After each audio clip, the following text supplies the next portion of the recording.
Привет, друзья! Пришло и мое время высказаться по поводу ситуации, которая сейчас сложилась вокруг Украины. Я знаю, что треть аудитории, которая смотрит меня, находится в Украине, треть в России. Я попробую все же высказаться и обратиться к обеим сторонам этой ситуации. Граждане России, судя по тому, что вы пишете мне в сообщениях, вам опять рассказывают, что в Украине проходит какая-то операция и опять кого-то там освобождают. На самом деле, я надеюсь, что уже все знают правду, но на всякий случай повторюсь. В Украине происходит война. На данный момент войска Российской Федерации вторглись в Украину и бомбят не только военные объекты, как вам утверждают, а они бомбят города, они бомбят дома, они стреляют не только в военных, но и в цивильных, уничтожают инфраструктуру. Для Украины снова начался 1941 год. Но только, к сожалению, этот раз мы воюем не с тем, с кем в прошлый раз, а с тем, с кем воевали по одну сторону баррикад. Поэтому сейчас восстановить эту ситуацию кажется сложно, но в принципе возможно.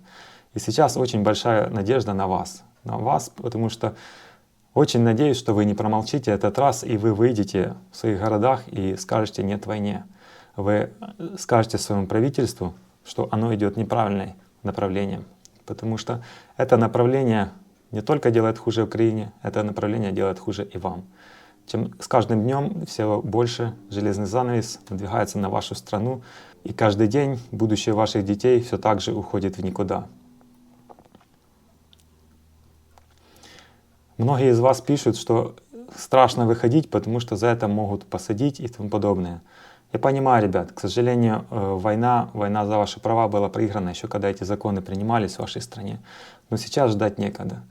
Пока вы боитесь выйти, в Украине гибнут люди. И это не есть хорошо. И с каждым днем все же финал этой развязки может быть хуже не только для Украины, но и для вас в том числе. Поэтому сейчас не время бояться. Сейчас время выйти и заявить протест. Также я хочу обратиться ко всем блогерам из России и всем людям, у которых в охвате есть большое количество аудиторий.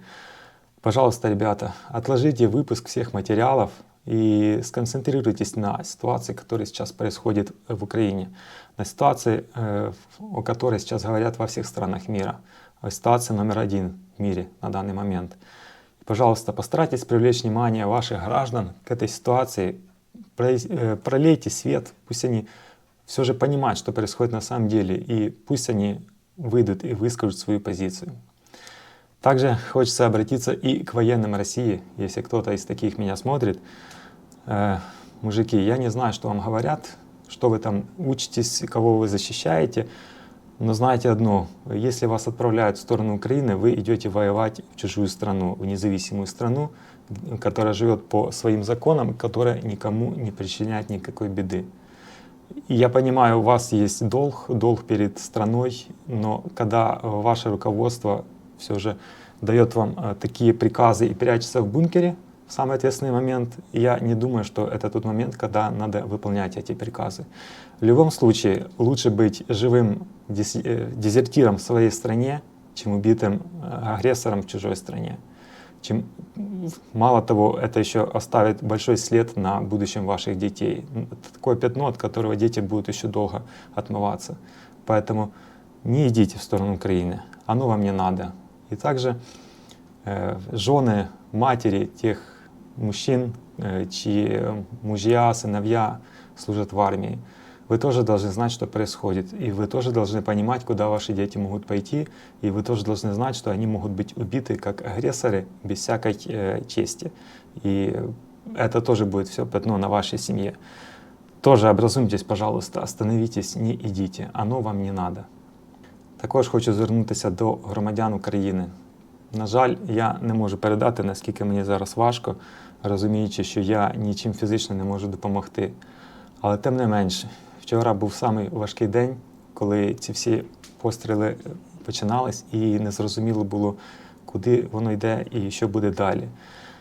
Саме головне – це зараз не панікувати, тому що коли людина панікує, вона робить неправильні речі, вона, можливо, не звертає увагу, втрачає пильність. Тому, будь ласка, саме головне – не панікуйте. Наші хлопці боронять Україну, роблять все, що можуть на кордонах, але я також хочу попросити вас стати воїнами всередині країни.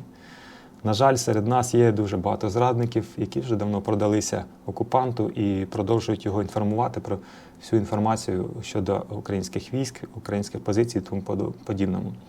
Якщо ви знаєте чи чули хоч когось серед друзів, знайомих, колег, хто може цю інформацію передавати, будь ласка, не соромтесь, не вагайтесь, передавайте інформацію про цих людей.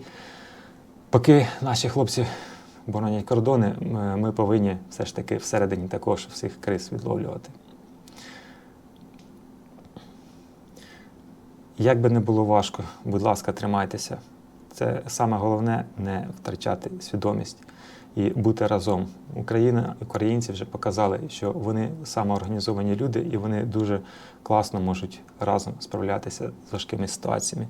Не будьте наодинці, зв'язуйтесь із своїми колегами, побратимами, створюйте групи, команди якісь, спілкуйтеся в месенджерах, бажано в Телеграмі, який неможливо прослухати. Координуйтеся та будьте впевнені, що правда за вами.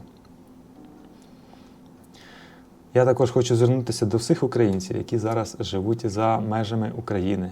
На жаль, ми не можемо якось фізично допомогти зараз нашій країні, але давайте поможемо тим, чим зможемо. Перше, це давайте будемо виходити на всі мітинги, які відбуваються в ваших містах, в наших містах. Не дивлячись на те, що всі знають, яка зараз ситуація виникла в Україні, наша задача все ж таки продовжувати привертати увагу до України. Виходьте, кричіть, кажіть все, що на душі, але всі повинні знати, що зараз проходить в Україні, і всі повинні знати, що нам потрібна їх допомога. Також, якщо в кого є можливість, можете також перерахувати якісь кошти на підтримку нашої армії. Є вже деякі перевірені рахунки, я також всю інформацію, яка в мене є, добавлю під це відео. Будь ласка, допомагайте, тому що тільки разом ми зможемо впоратися з цією навалою. Бережи Бог Україну, бережи Боже наших захисників. Слава Україні!